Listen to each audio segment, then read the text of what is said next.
why is Jesus called the Word? Why is Jesus Christ called the Word? Well, the Greek word there is logos, from which we get our word logic.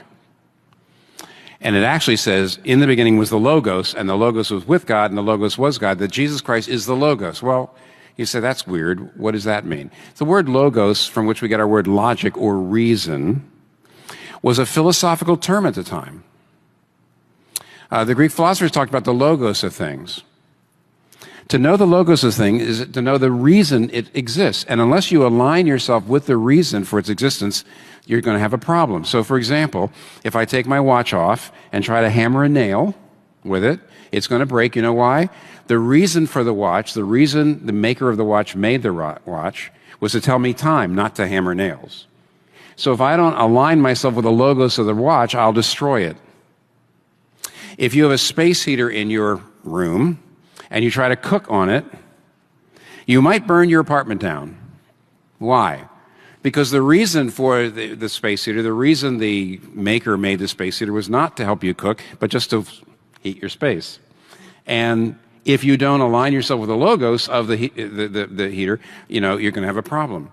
Well, the Greek philosophers at the time that John wrote believed that human beings had a logos, that the world had a logos, that there was a logos behind the whole universe.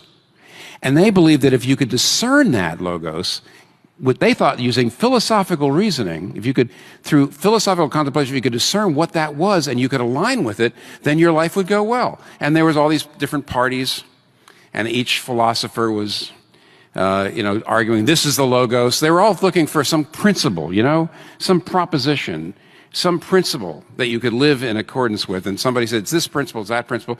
Along comes John and revolutionizes the history of human thought by saying, well, there is a logos, there actually is a reason for your life, there is something you should be living for, but it's not an abstract principle, it's a person that you can know and love. It's Jesus Christ.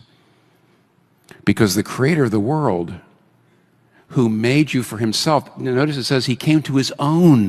What do you mean it came to his own? He came to his own, and when you make something, it's your own, it's yours. He came to his own. Why? Because he made us for himself. And it's only when we know and love him that we will be aligning with our logos. But you see how wonderful that is? See, the Greeks thought it was a proposition or a principle that you got to know through philosophical reasoning. Well, you see, if it's a philosophical proposition, then only the elite and the educated could know it, but anyone can love a person. And if it's a philosophical proposition, then the real meaning of life is knowledge. But if it's Jesus Christ, the real meaning of life is love.